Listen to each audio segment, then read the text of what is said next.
Reflection for Friday of the fifth week of Lent.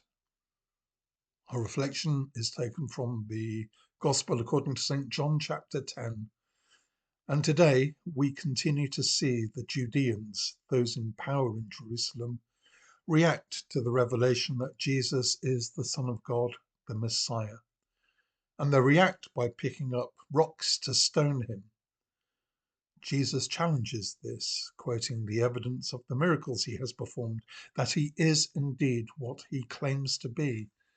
And the Judeans reply that they do not want to stone him for the works he has performed, but because he, a man, was making himself God.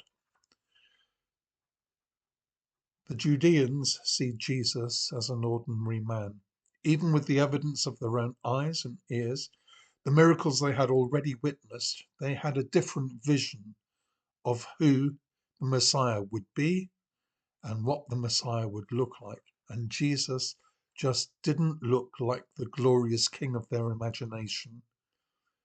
Jesus, of course, came to earth to serve, not to be served. So nothing that Jesus could do and nothing he could say would change their minds. They had already tried him and convicted him. So Jesus returned to the place where John the Baptist had performed his ministry. And some of the people followed him there because Jesus was a charismatic figure. People wanted to see and hear Jesus for themselves. We hear these people, the common folk from Jerusalem, the people from Galilee, from the hills of Judea, from the Decapolis region, say, John performed no signs, but everything John said about this man is true.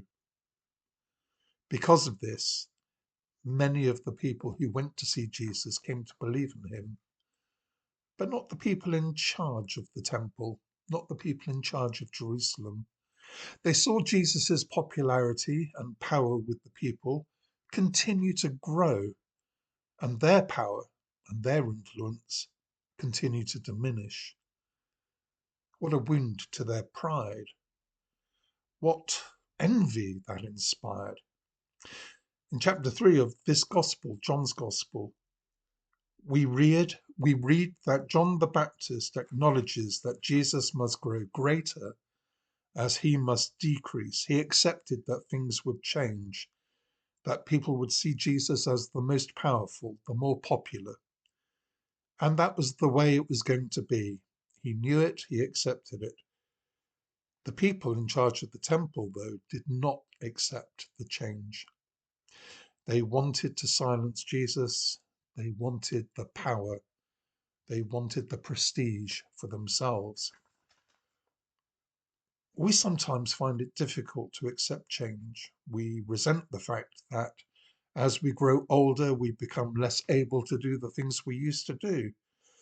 Perhaps we see younger people coming through in our workplaces with different ideas, with a different energy, shaking up the world. When we see that, let us pray that we do not make the mistake of the Judeans in our gospel today.